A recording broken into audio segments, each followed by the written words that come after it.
अब आपको सीधे ले चलते हैं मथुरा। वहां पर मुख्यमंत्री योगी आदित्यनाथ क्या कुछ कह रहे हैं, पहले आपको वो सुना दे। पावन स्मृति महोत्सव के अवसर पर समारोह में उपस्थित केंद्रीय मंत्री प्रोफेसर एसपी सिंह बघेल जी, उत्तर प्रदेश सरकार में मंत्रिमंडल के मेरे वरिष्ठ सहयोगीगण चौधरी लक्ष्मी नारायण जी, श्री जयवीर सिंह जी,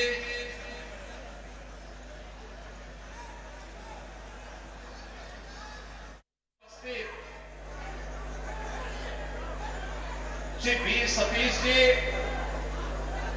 स्मारक समिति के अध्यक्ष श्री मकसूदन दादू जी, मेला समिति के अध्यक्ष श्री सोहनलाल जी, मंत्री मेला समिति श्री मनीष अग्रवाल जी, कोषाध्यक्ष मेला समिति श्री नरेंद्र पाठक जी, ग्राम प्रधान श्रीमती सविता जी,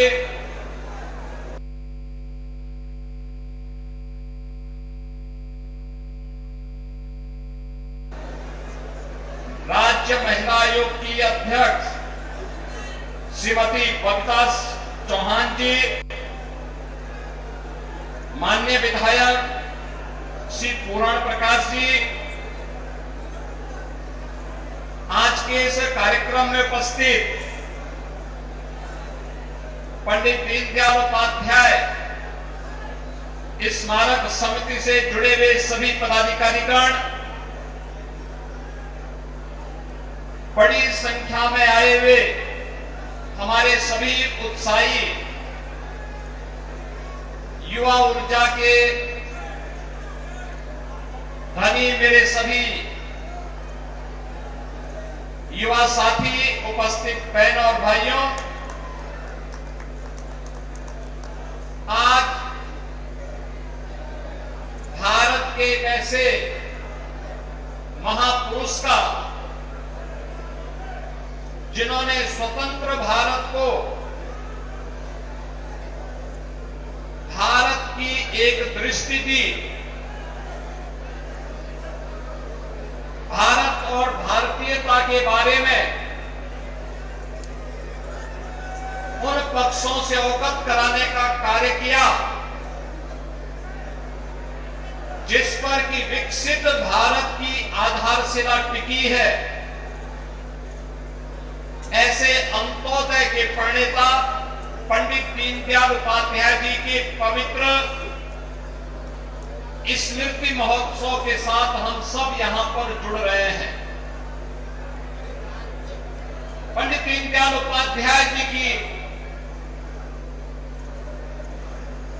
समग्र दृष्टि भारत और भारतीयता के प्रति जो थी, आज भारत में जो परिवर्तन दिखाई दे रहा है, एक परिवर्तन के पीछे ये वही जीवन दृष्टि है जो पंडित दीनदयाल उपाध्याय जी ने 1950 के दशक में इस देश को और उस समय के यानी स्वतंत्र भारत को और उस समय के राजनीतिक नेतृत्व को बड़ी प्रखरता के साथ प्रदान किया था। पंडित दीनदयाल उपाध्याय जी का जो कहना था, हम देखेंगे उनको सूत्र वाक्य में उनके द्वारा कहे गए बातें, हर हाथ को काम, हर खेत को पानी। अर्थनीति का आधार स्वदेशी होना चाहिए और किसी भी देश की आर्थिक प्रगति का पैमाना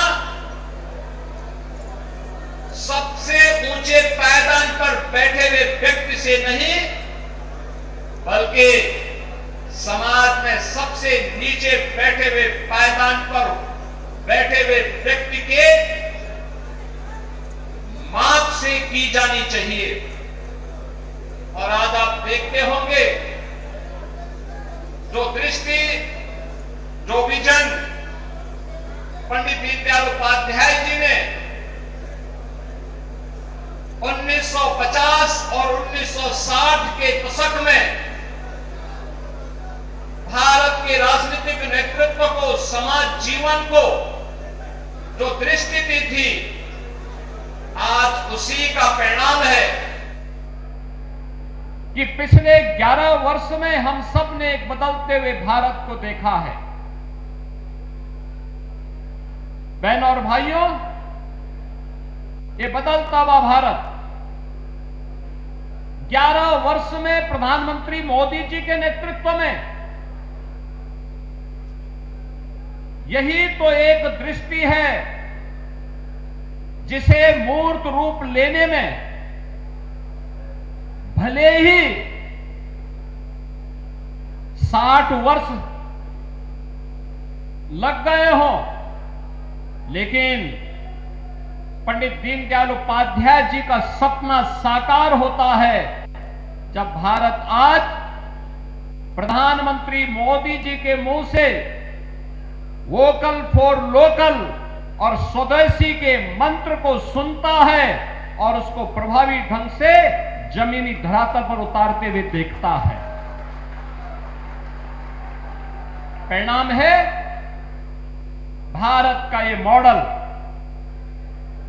प्रत्येक क्षेत्र में आज दुनिया के लिए एक नई प्रेरणा बन जाता है। कौन सा ऐसा क्षेत्र है जिसमें पिछले 11 वर्ष में भारत ने अभूतपूर्व प्रगति न की हो? कौन सा ऐसा क्षेत्र है? और ऐसा नहीं कि जब भी भारतीय जनता पार्टी को अवसर प्राप्त हुआ, इससे पहले स्वर्गीय अटल बिहारी वाजपेयी जी प्रधानमंत्री बने थे, ग्रामीण भारत की अर्थव्यवस्था को मजबूत कैसे करना है,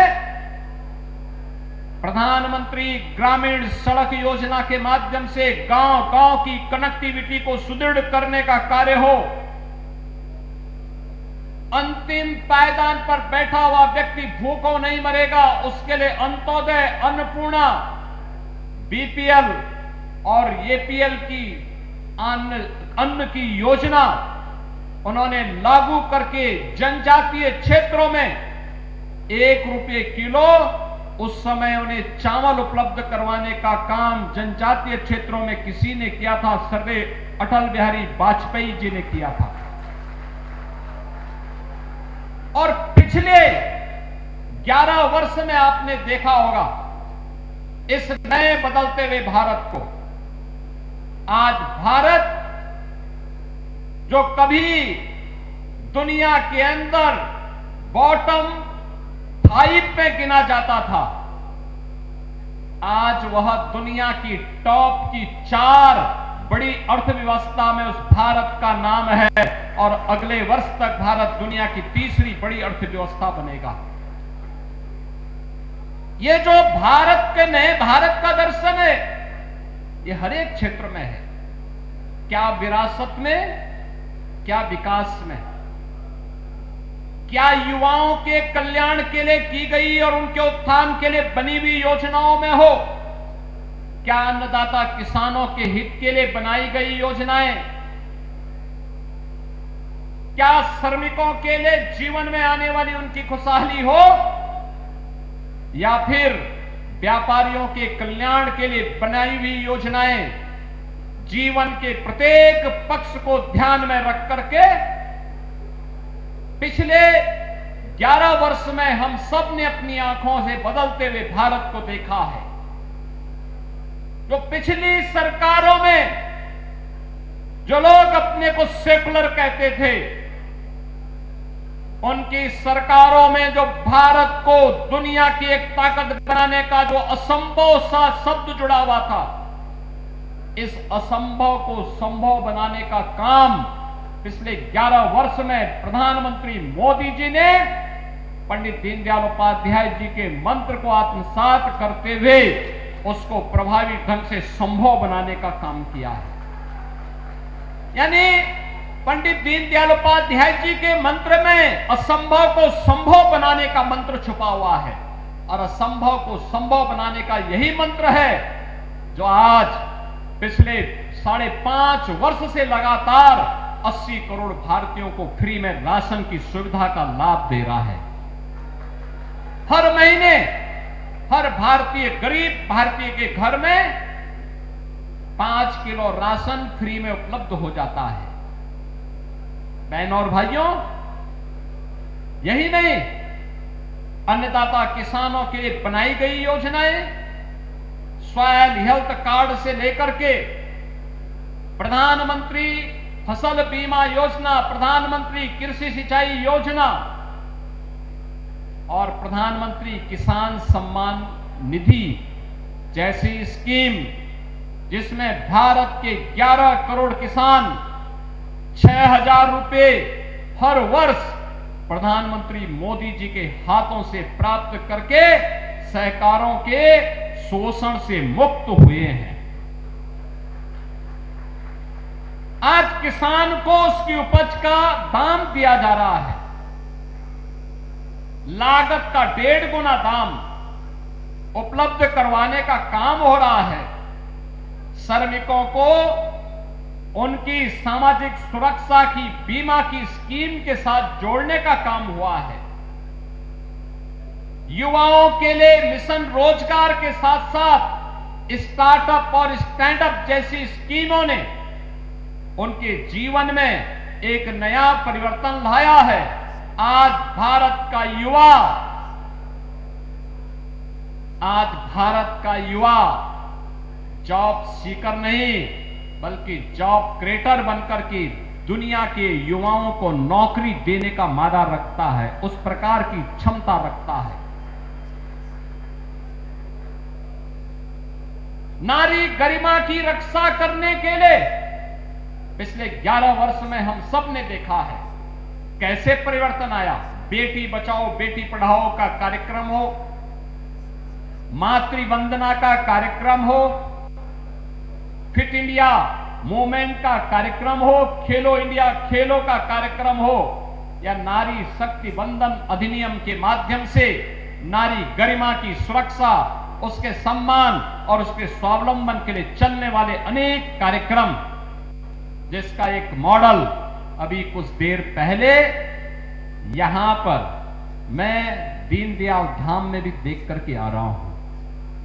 कैसी सैकड़ों की संख्या में बहनें रेडीमेड गारमेंट्स के माध्यम से अपने जीवन को स्वावलंबन के मार्ग पर प्रशस्त करते हुए अन्यों के लिए प्रेरणा बनी हुई है। गौ आधारित खेती इस स्वदेशी का बेहतरीन मॉडल है। स्वदेशी है तो हम सशक्त हैं, स्वदेशी है तो स्वावलंबन भी है, स्वावलंबन है तो स्वाधीनता हमारी बनी हुई है, स्वाधीनता बनी हुई है तो हमें सशक्त होने से दुनिया की कोई ताकत रोक नहीं सकता है। और यही पंडित दीनदयाल उपाध्याय जी का मंत्र था। याद करिए ना, लोग कहते थे क्या कश्मीर में धारा 370 हट पाएगी? हम तब भी नारा देते थे, जहां है बलिदान मुखर्जी वह कश्मीर हमारा है। हर भारतीय जनसंघ का, हर भारतीय जनता पार्टी का कार्यकर्ता अपने संस्थापकों के द्वारा दिए गए उस मंत्र को लेकर के, जो डॉक्टर श्यामा प्रसाद मुखर्जी ने 1952 में जो मंत्र देश को दिया था, पंडित दीनदयाल उपाध्याय जी ने जो हुंकार उस समय भरी थी, और उसके बाद जब डॉक्टर श्यामा प्रसाद मुखर्जी का बलिदान हुआ था, तब पंडित जी ने नारा दिया था, जहां हुए बलिदान मुखर्जी वह कश्मीर हमारा है। और वो कश्मीर धारा 370 को सदैव में दफन करते हुए, समाप्त करते हुए प्रधानमंत्री मोदी जी को कश्मीर के अंदर भी भारत का कानून लागू करके भारत का अभिन्न हिस्सा बनाने का काम किया है। कश्मीर कांग्रेस और अन्य दलों के लोगों ने देश के लिए एक नासूर बनाया था। आज प्रधानमंत्री मोदी जी ने कश्मीर को फिर से धरती का स्वर्ग बनाने का काम किया है।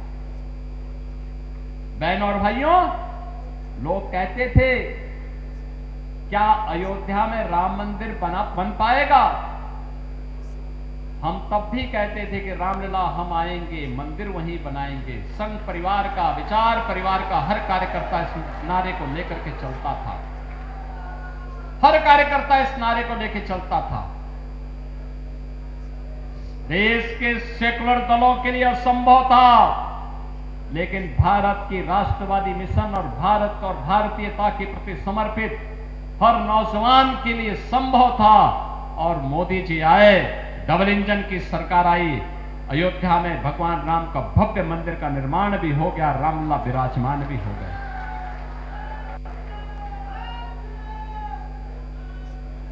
जो उनके लिए संभव था वह मोदी जी के नेतृत्व में पंडित दीनदयाल उपाध्याय जी की दृष्टि ने उसे संभव बना करके भारत को भारतीय दृष्टि के साथ जोड़ने का काम किया है।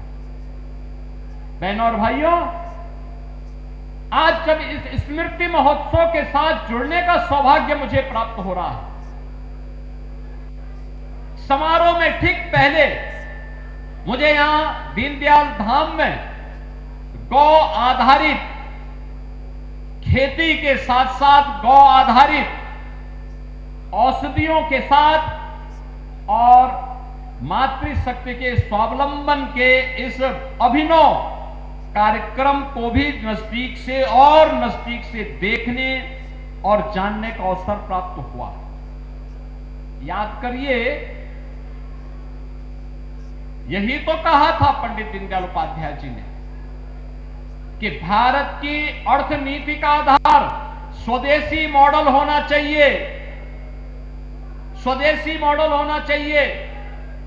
जब हम भारत की ओर दृष्टि डालते हैं, भारत आज से 300 वर्ष पहले दुनिया की नंबर 1 की अर्थव्यवस्था हुआ करता था।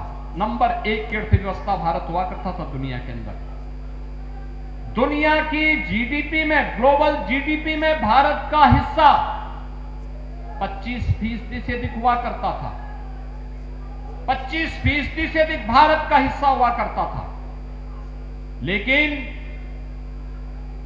सन 1800 आते आते भारतीयों का जो शोषण हुआ, भारतीय उद्योग धंधों को नष्ट किया गया, भारत की कृषि को विदेशी यंत्रों के भरोसे छोड़ दिया गया। धीरे धीरे करके ऐसी स्थिति पैदा होती गई, 1800 आते आते हमारे उद्योग धंधे बंद होते गए। पहले जिस भारत में आधी आबादी कृषि पर, आधी आबादी स्वदेशी उद्योगों पर निर्भर होकर के स्वावलंबन का और सुदृढ़ अर्थव्यवस्था का मॉडल प्रस्तुत करती थी, उद्योग धंधे, परंपरागत उद्यम बंदी की ओर गए। खेती पर निर्भरता बढ़ती गई, खेती महंगी होती गई, खेती का उत्पादन का लागत बढ़ता गया और भारत में फिर बंगाल की अकाल और तमाम प्रकार की ऐसी त्रासदियों का सामना भारत को करना पड़ा था, जिसमें करोड़ों की संख्या में लोगों को अकाल मौत का सामना करना पड़ा था। विदेशी हुकूमत ने देश के विकास की जड़ों को कमजोर करके, हिला करके रख दिया था। जब ये देश आजाद होता है तो जिस 300 वर्ष पहले जिस भारत का दुनिया के विकास में, दुनिया की अर्थव्यवस्था में 25% शेयर हुआ करता था, वही भारत धीरे धीरे करके कम होता गया उसका शेयर, और आजाद होते समय 1947 में भारत का हिस्सेदारी केवल 4% रह गई। 4% रह गई। पिछले 75-78 वर्षों में भारत ने फिर अपनी विकास की यात्रा को आगे बढ़ाया, और आगे बढ़ा करके जिस यात्रा को पिछले 11 वर्ष में हम सब ने अपनी आंखों के सामने देखा है, आज भारत दुनिया की सबसे बड़ी उभरती हुई तेजी के साथ बढ़ती हुई अर्थव्यवस्था के रूप में अपने आप को स्थापित किया है। और उसका एक मॉडल उत्तर प्रदेश ने दिया है। वो मॉडल है स्वदेशी का। परंपरागत उद्यम के जो क्लस्टर एमएसएमई के उत्तर प्रदेश के अंदर हैं, जिसको हमने एक जनपद एक उत्पाद के रूप में आगे बढ़ाने का काम किया है। एक जनपद एक उत्पाद, इसने रोजगार का भी सृजन किया है। इसने यहां पर स्थानीय स्तर पर ग्रामोद्योग को बढ़ावा दिया है, स्वदेशी मॉडल भी दिया है। और इसी के लिए तो प्रधानमंत्री जी कहते हैं वोकल फॉर लोकल। हमें जो लोकल है उसके लिए खूब मुखर होना होगा, खूब प्रभावी ढंग से इसका प्रचार प्रसार करना होगा, उसके बारे में व्यापक प्रचार प्रसार करना होगा, लोगों को बताना पड़ेगा। और उसको बताने के लिए इससे अच्छा अवसर नहीं हो सकता कि 4 दिवसीय स्मृति महोत्सव के अवसर पर इस स्वदेशी मॉडल के स्टॉल लगे हुए हैं। प्रत्येक क्षेत्र में हमारी प्रगति क्या है उसके एक मॉडल के स्टॉल भी यहां पर लग करके यह नए भारत के लिए एक नई प्रेरणा पंडित दीनदयाल उपाध्याय जी की दृष्टि से आगे बढ़ाने का काम हो रहा है। बहनों और भाइयों, उत्तर प्रदेश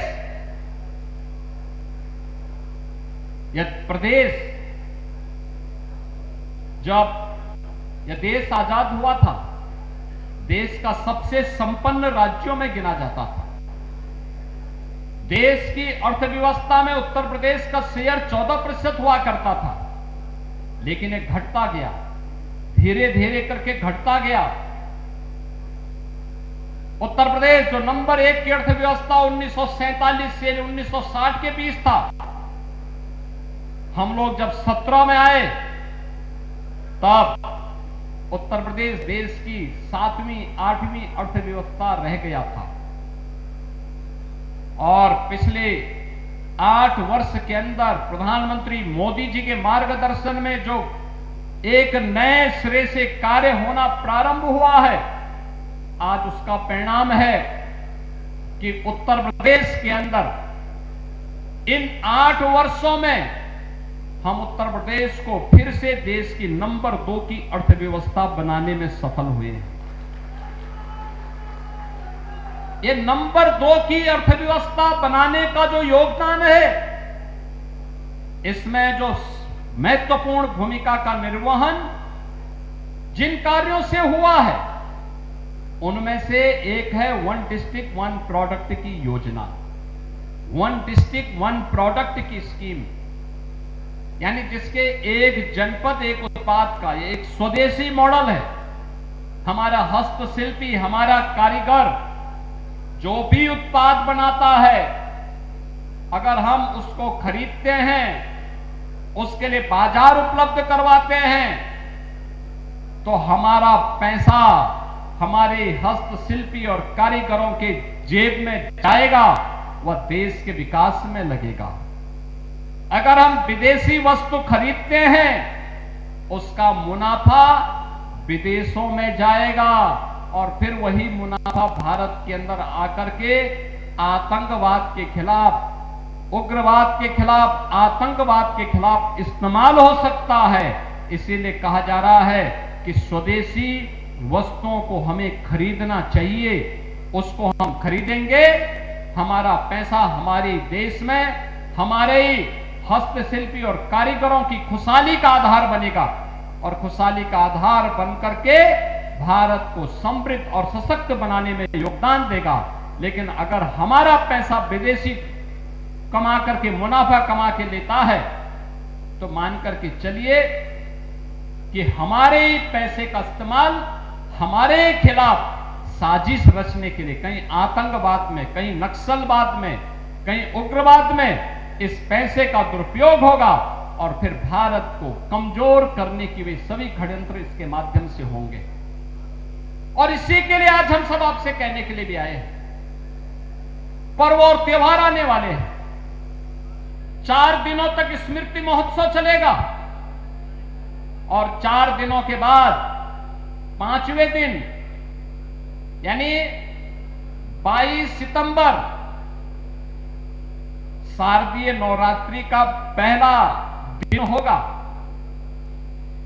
और शारदीय नवरात्रि की प्रथम तिथि से लेकर के 9वीं तक जगत जननी मां भगवती के अनुष्ठान की नवरात्रि के आयोजन और नवरात्रि के बाद फिर विजयादशमी, ये क्रम चलेगा, ये क्रम चलेगा।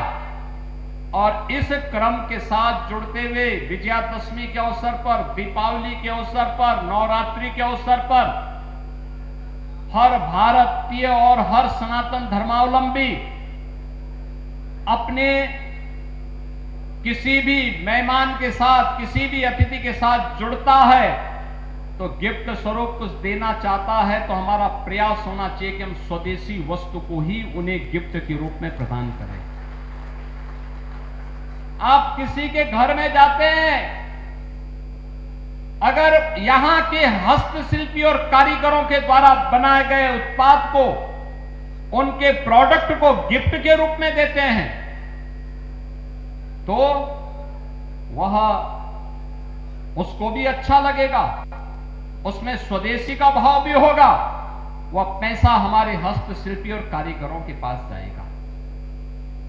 हम यहां मथुरा में हैं, मथुरा में किसी से मिलने के लिए जा रहे हैं, दीनदयाल धाम में बने हुए गौ उत्पाद को अगर हम किसी को गिफ्ट के रूप में देते हैं तो उससे उसका लाभ ही होगा और उसका लाभ के साथ साथ इस उत्पाद का प्रचार भी होगा। यानी दोनों प्रकार से, और गौरक्षा का कार्यक्रम भी आगे बढ़ेगा, गौ मैया की भी कृपा बनेगी।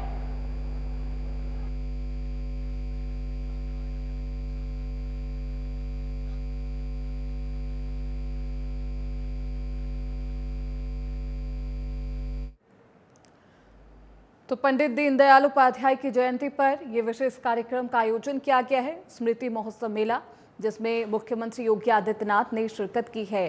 साथ ही साथ जनता को संबोधित करते हुए भी मुख्यमंत्री योगी आदित्यनाथ दिखाई दे। 11 सालों में भारत में क्या कुछ बदलाव हुए हैं, खासतौर पर उत्तर प्रदेश में क्या कुछ बदलाव हुए हैं, मुख्यमंत्री योगी आदित्यनाथ ने उन तमाम पहलुओं के बारे में भी लोगों को बताया है। 5 किलो राशन फ्री में दिया जा रहा है, किसानों के हेल्थ कार्ड बना दिए गए हैं। ये तमाम मुख्य बदलाव है जो जनता के जीवन पर एक बेहद अच्छा प्रभाव भी डाल रहे हैं। तो स्मृति महोत्सव मेला में शिरकत किए हैं मुख्यमंत्री योगी आदित्यनाथ ने। ये तस्वीरें भी आपको दिखा रहे हैं जहां पर वो समीक्षा करते हुए दिखाई दे रहे हैं और क्या चीज़ें यहाँ पर है, किस तरीके से लोगों को तमाम सुविधाएं दी जा रही है, इसके बारे में भी मुख्यमंत्री योगी आदित्यनाथ ने वहाँ पर जो कारीगर थे उनसे भी बातचीत की है।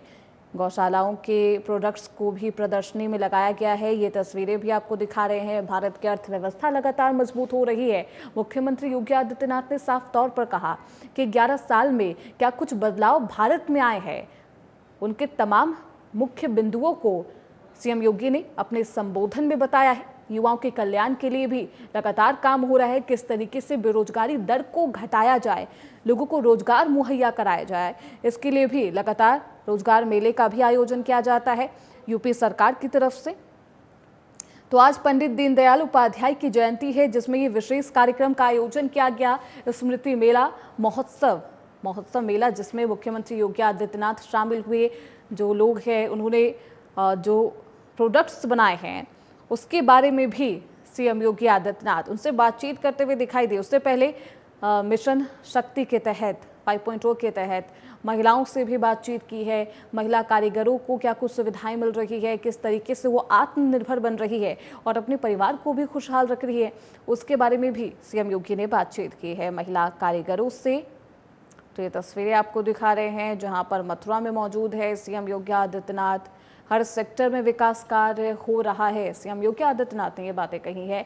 भारत की अर्थव्यवस्था मजबूत हो गई है। ये नया बदलता हुआ भारत है और हमने देखा है किस तरीके से भारत की तस्वीरें लगातार बदली है और ऐसे में जो युवा है उनकी तकदीर योगी सरकार बदलने की पूरी कोशिश करते हुए दिखाई दे रही है।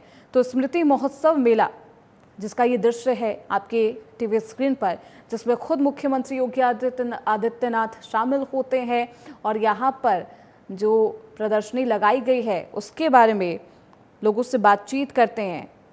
अधिकारी उन्हें बता रहे हैं कि क्या कुछ इसकी खासियत है, इन सामग्रियों की क्या कुछ खासियत है, इसके बारे में भी उन्होंने पूछा है। इन प्रोडक्ट्स को देखते हुए सीएम योगी आदित्यनाथ दिखाई दिए। स्मृति महोत्सव मेला जिसमें मुख्यमंत्री योगी आदित्यनाथ शामिल हुए, साथ ही साथ जनता को भी संबोधित करते हुए दिखाई दिए। राम मंदिर को लेकर बेहद खास बातें उन्होंने कही कि किसी को विश्वास हो ना हो, लेकिन बीजेपी और देशवासियों को ये यकीन था, ये विश्वास था कि किसी भी हाल में राम मंदिर बनेगा और ऐसा हुआ भी। 500 साल का लंबा इंतजार और अब अयोध्या में भगवान रामलला विराजमान है। इसके बारे में भी अपने संबोधन में मुख्यमंत्री योगी आदित्यनाथ ने इन पहलुओं को भी बताया।